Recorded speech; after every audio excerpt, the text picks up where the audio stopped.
দর্শক ঘড়ির কাঁটায় 8টা বেজে 10 মিনিট যারা অফিসগামী তারা নিশ্চয়ই বেরিয়ে পড়েছেন বা বেরোনোর প্রস্তুতি নিচ্ছেন তাদের জন্যই আজ আমরা ট্রাফিকের আপডেট এবং আবহাওয়ার খবরাখবর জানাতে চাই। দিনের শুরুতে আবহাওয়ার খবরাখবর এবং ট্রাফিকের খবর জেনে নিলে দিনের কর্মসূচি গোছানো সহজ হয়। তাদের উদ্দেশ্যে আমাদের এই আয়োজন। আমাদেরকে ওয়েদারের আপডেট এবং ট্রাফিকের আপডেট জানাবেন আমাদের সহকর্মী ইমন। তামান্না, আপনাকে অসংখ্য ধন্যবাদ। আপনি যেমনটা বলছিলেন যে দিনের শুরুতে যখন পরিকল্পনা করবে তখন আবহাওয়াটা আজকে কেমন থাকবে এবং ট্রাফিক আসলে কতটা জ্যাম রয়েছে সবকিছু বিবেচনা করে যদি পরিকল্পনা করে তাহলে সারাটা দিন কিন্তু বেশ গোছালোভাবে কাটতে পারে। তার জন্য আমাদের ক্ষুদ্র একটা প্রয়াস থাকে। প্রথমেই আসলে জেনে নিতে চাই আবহাওয়ার খবর তো জানাবোই, তার আগে একটু ছোট্ট করে জানাতে চাই যে দূষণ মাত্রার ভিত্তিতে কোন শহরের তালিকা কোথায় এবং কোন শহরগুলো কোন অবস্থানে রয়েছে। আইকিউ এয়ারের আমরা একটু ওয়েবসাইটে গিয়ে এখন ওয়েবসাইট দেখছি, সেখানে আমরা দেখতে পাচ্ছি যে দূষণের ভিত্তিতে কিন্তু শীর্ষস্থানে রয়েছে ভারতের দিল্লি, যার দূষণ মাত্রা আইকিউ এয়ারের তথ্য মতে 420। এবং আমরা যদি বলি 420 কিন্তু বেশ একটু বেশি ডেঞ্জারাস হয়ে যায় এবং খুব একটু ভয়ঙ্কর যদি বলি কিংবা আতঙ্কিত হওয়ার বিষয় কিন্তু 420 যদি বলি দূষণ মাত্রা হয়ে যায় তাহলে কিন্তু একটু আতঙ্কিত হওয়ার বিষয় কিন্তু রয়েছে। তো ইন্ডিয়ার দিল্লি কিন্তু আতঙ্কিত অবস্থায় তার আবহাওয়াটা রয়েছে। তারপরেই কিন্তু রয়েছে চিয়াংমাই থাইল্যান্ডের, যার বায়ু দূষণ মাত্রা 189। এটি কিন্তু আমরা যদি দেখি তাহলে কিন্তু এটি অস্বাস্থ্যকর অবস্থায় রয়েছে বায়ুটা। তারপরে যদি বলি যে নেপালের কাঠমান্ডু তৃতীয় অবস্থানে রয়েছে বায়ু দূষণ মাত্রার ভিত্তিতে, যার আইকিউ এয়ারের দূষণ মাত্রা 173। চতুর্থ অবস্থানে কিন্তু রয়েছে বাংলাদেশ 154-তে, অস্বাস্থ্যকর কিন্তু বাংলাদেশের বায়ু আজকে দেখা যাচ্ছে। এবং পঞ্চম অবস্থানে রয়েছে সেনজেন চায়নার, যার এখন বায়ুর দূষণ মাত্রা হচ্ছে 153। তো আজকে যদি বলি যে অস্বাস্থ্যকর বায়ুর যদি তালিকায় বলি যে সর্বোচ্চ 1 থেকে 100 থেকে 150 পর্যন্ত, তাহলে মোট 7টি শহরের নাম কিন্তু রয়েছে। 7টি শহর আজকে কিন্তু বায়ু দূষণের ভিত্তিতে ভয়াবহ অবস্থায় রয়েছে। বললাম যে ভারতের দিল্লি এবং অন্যান্য যে বাকি 6টা শহর সেটা কিন্তু অস্বাস্থ্যকর অবস্থায় রয়েছে। এখন যদি দেখতে চাই যে আজকে আসলে আবহাওয়াটা এখন কেমন আছে এবং সারা দিন কেমন থাকবে, তো আজকে এখন পর্যন্ত দেখতে পাচ্ছি যে এখন কিন্তু তাপমাত্রা 26 ডিগ্রি সেলসিয়াস ঢাকায় চলছে এবং অনুভূত তাপমাত্রা কিন্তু 29 ডিগ্রি সেলসিয়াস। এখন পর্যন্ত দেখতে পাচ্ছি যে আকাশ কিন্তু বেশ খানিকটা হাস্যোজ্জ্বল রয়েছে। এবং সেখানে যদি বলি যে আইকিউ এয়ারের যেমনটা বলছিলাম যে কিন্তু এখন ওয়েদারটা খুব বেশি ভালো না, সে ব্যাপারেই তারা লক্ষ্যপাত করেছে।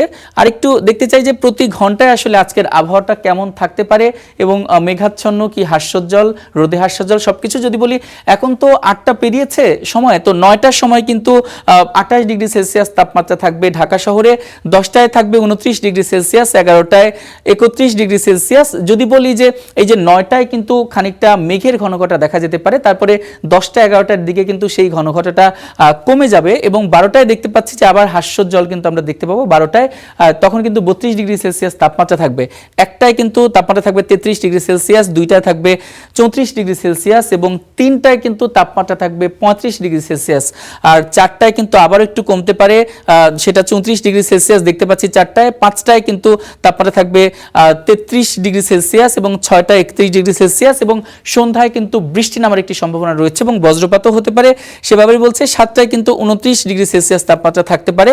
সেই বজ্রপাতের সম্ভাবনা কিন্তু 8টায় কেটে যাওয়ার সম্ভাবনা রয়েছে, 8টায় আবার তাপমাত্রা 27 ডিগ্রি সেলসিয়াস হতে পারে। তো যেটা দেখতে পাচ্ছি যে 2টা 3টার দিকে কিন্তু যদি বলি 1টার পর থেকেই 3টা পর্যন্ত তাপমাত্রা কিন্তু 34 ডিগ্রি থেকে 35 ডিগ্রি সেলসিয়াস পর্যন্ত থাকতে পারে, যেটা কিন্তু বেশ খানিকটা এবং বেশ ভালো মাপের কিন্তু গরম অনুভূত হবে। কারণ এখন দেখতে পাচ্ছি 26 ডিগ্রি সেলসিয়াস তাপমাত্রা এবং কিছুটা মেঘের ঘনঘটা, তারপরেও কিন্তু আমাদের অনুভূত তাপমাত্রা কিন্তু 29 ডিগ্রি সেলসিয়াস। তো সময় গণনার সাথে সাথে সেটা কিন্তু আবারও বেড়ে যাওয়ার কিন্তু একটি সম্ভাবনা থাকবে। তো আজকে সব মিলিয়ে যদি বলতে যাই যে আবহাওয়াটা কিন্তু মোটেও খুব বেশি যে স্বস্তিদায়ক, সেই স্বস্তিদায়ক কিন্তু আজকের আবহাওয়াটা থাকবে না।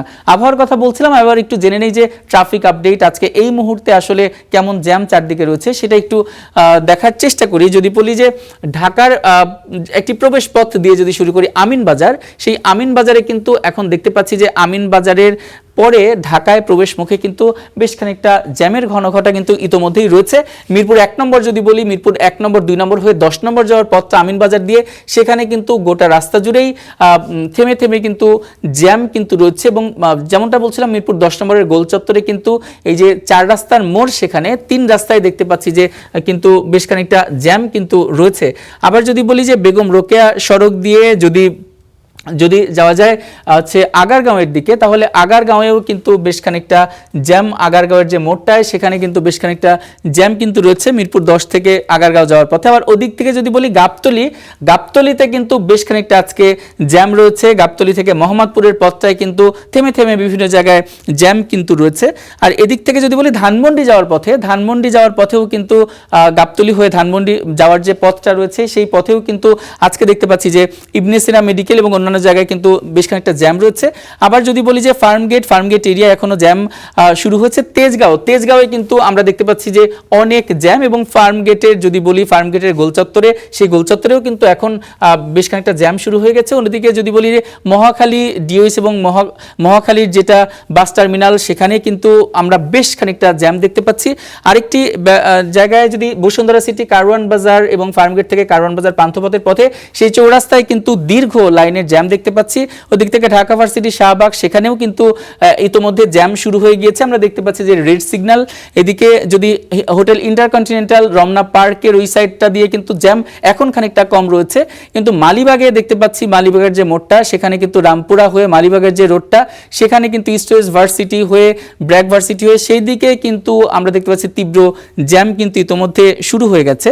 আর মতিঝিল অফিসিয়াল এরিয়া, মতিঝিলে কিন্তু এখন পর্যন্ত সেই চৌরাস্তায় খুব একটা জ্যাম দেখতে পাচ্ছি না, তবে মালিবাগের ওই সাইডটা কিন্তু জ্যাম রয়েছে। আর যেটা আরেকটি ঢাকার প্রবেশপথ যাত্রাবাড়ি, যাত্রাবাড়িতে কিন্তু দেখতেছি চৌমুখী যদি বলি চার রাস্তার মোড়, চার রাস্তাতেই কিন্তু তীব্র জ্যামের ঘনঘটা কিন্তু ইতোমধ্যে দেখতে পাচ্ছি। তো যেটা সব মিলিয়ে যদি বলি যে ঢাকায় আজকে যদি ট্রাফিকের অবস্থা বলি তাহলে ট্রাফিকে কিন্তু আমিনবাজার থেকে আমিনবাজার থেকে যাত্রাবাড়ি দুই জায়গায় কিন্তু তীব্র জ্যামের ঘনঘটে, এবং ঢাকার মেইন পয়েন্টগুলো যদি বলি মিরপুর 10 নম্বর যদি বলি, শাহবাগ যদি বলি, তারপরে যদি বলি ফার্মগেট তেজগাঁওয়ের কথা যদি বলি সেখানে জ্যাম রয়েছে। আগারগাঁও বিজয় সরণি সেদিকেও কিন্তু ইতিমধ্যে জ্যাম শুরু হয়ে গেছে। ওইদিকে বাড্ডা দিয়ে যদি রামপুরা আসার পথ মালিবাগ সেখানেও কিন্তু অনেক জ্যাম আমরা ইতিমধ্যে দেখতে পেয়েছি, এবং অন্যান্য যে জায়গাগুলোতে রয়েছে ঢাকার মেইন পয়েন্টগুলো মোহাম্মদপুর বলি সেখানেও কিন্তু আমরা, এবং নিউ মার্কেট এরিয়া সেখানেও কিন্তু বেশ খানিকটা জ্যাম ইতিমধ্যে শুরু হয়ে গেছে। তো যেটা জানাচ্ছিলাম আমাদের সহকর্মী তামান্নার কাছে একটু যেতে চাই।